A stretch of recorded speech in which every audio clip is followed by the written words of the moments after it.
ದೇಶದಲ್ಲಿ ಒಂದು viral trending ಏನಂದರೆ ಕಾಕ್ರೋಚ್ ಜನತಾ ಪಾರ್ಟಿ. ಇದರ ಆರಿಜಿನ್ ಒಂದು ಇಂಟ್ರೆಸ್ಟಿಂಗ್ ಆಗಿದೆ. ಇದು ಹುಟ್ಟೋಕ್ಕೆ ಕಾರಣ ಏನಂದರೆ ರೀಸೆಂಟ್ಲಿ ಸುಪ್ರೀಂ ಕೋರ್ಟ್ನಲ್ಲಿ CJ ಅವರು ದೇಶದ ಯುವಜನರನ್ನು ಜಿರಳೆಗೆ ಹೋಲಿಸಿದ್ದಾರೆ. ಜಿರಳೆಗಳು ಪ್ಯಾರಾಸೈಟ್ ಅಂತ ಹೇಳಿದ್ದಾರೆ. ಅದು ಯಾಕಂದರೆ ಕೆಲಸ ಇಲ್ಲದ ನಿರುದ್ಯೋಗಿ ಯುವಕರು ಕೈಯಲ್ಲಿ ಮೊಬೈಲ್ಗಿಂತ ಸೋಷಿಯಲ್ ಮೀಡಿಯಾದಲ್ಲಿ ಆ್ಯಕ್ಟಿವ್ ಆಗಿ RTI ಆ್ಯಕ್ಟಿವಿಸ್ಟ್ ಅಂತ ಬಿಂಬಿಸ್ಕೊಳ್ತಾರೆ, ಸರ್ಕಾರಕ್ಕೆ ತಲೆನೋವಾಗ್ತಾರೆ, ಸಿಸ್ಟಮನ್ನು ಪ್ರಶ್ನೆ ಮಾಡ್ತಾರೆ ಅಂತ ಹೇಳಿದರು. ಬಟ್ ಇದರ ವಿರುದ್ಧವಾಗಿ ಸೋಷಿಯಲ್ ಮೀಡಿಯಾದಲ್ಲಿ ತುಂಬ ಟ್ರೋಲ್ ಆಯಿತು. ಅಷ್ಟೇ ಅಲ್ಲದೆ ಮುಂದುವರೆದು ಇದನ್ನು ಒಂದು ರಾಜಕೀಯ ಪಕ್ಷವಾಗಿ ವರ್ಚುವಲಿ ಪೊಲಿಟಿಕಲ್ ಪಾರ್ಟಿಯಾಗಿ ಸ್ಥಾಪನೆ ಮಾಡಿದರು.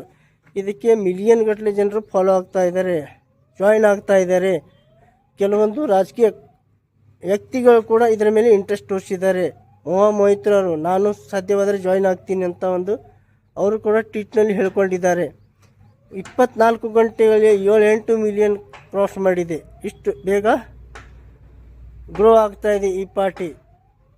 ಇದರ ಮ್ಯಾನಿಫೆಸ್ಟೋದಲ್ಲಿ ಏನಿದೆ ಅಂದರೆ ಯಾವುದೇ ಸುಪ್ರೀಂ ಕೋರ್ಟ್ನ CJIಗಳು ರಿಟೈರ್ಡ್ ನಂತರ ಯಾವುದೇ ಥರದ ರಾಜ್ಯಸಭಾ ಸದಸ್ಯ ಸ್ಥಾನವನ್ನು ಕೊಡುವಂತಿಲ್ಲ.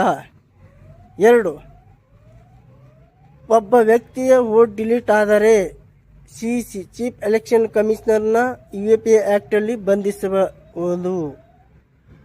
ಇದು ಈಕ್ವಲ್ ಟು ಟೆರರಿಸಮ್ ಅಂತ ಹೇಳ್ತಾರೆ.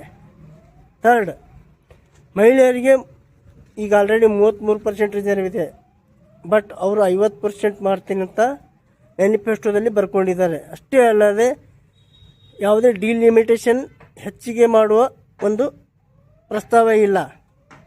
ನೆಕ್ಸ್ಟ್ ಲಾಸ್ಟಲ್ಲಿ ಮ್ಯಾನಿಫೆಸ್ಟೋದಲ್ಲಿ ಇನ್ನೊಂದು ಮೇಜರ್ ಪಾಯಿಂಟ್ ಏನಂದರೆ ಯಾವುದೇ MLA MP ಪಕ್ಷಾಂತರ ಮಾಡಿದರೆ ಅವನು 20 ವರ್ಷಗಳ ಕಾಲ ಎಲೆಕ್ಷನ್ಗೆ ಕಂಟೆಸ್ಟ್ ಮಾಡುವಂತಿಲ್ಲ. ಫ್ರೆಂಡ್ಸ್, ನಿಮಗೇನಿಸುತ್ತೆ ಈ ಥರ ಈ ಆ್ಯಕ್ಟಿವಿಟಿ ಇದೊಂದು ವರ್ಚುವಲ್ ಪಾರ್ಟಿ ರಿಯಲ್ ಪಾರ್ಟಿಯಾಗಿ ಬದಲಾಗಬೇಕಾ, ಜನತೆಯ ವಾಯ್ಸ್ ಆಗಬೇಕಾ? ಈ ಪಾರ್ಟಿಯ ಮುಖ್ಯವಾದ ಒಂದು ಧ್ಯೇಯವೇ voice of lazy and unemployment. Recently ನಾನು ಕೂಡ ಈ ಪಾರ್ಟಿಗೆ ಜಾಯ್ನ್ ಆಗಿದ್ದೀನಿ. ನಿಮಗೇನಿಸುತ್ತೆ ಕಮೆಂಟ್ ಮಾಡಿ ತಿಳಿಸಿ. ಜಾಯ್ನ್ ಆಗೋದಿದ್ರೆ ಆಗಿ. Thank you.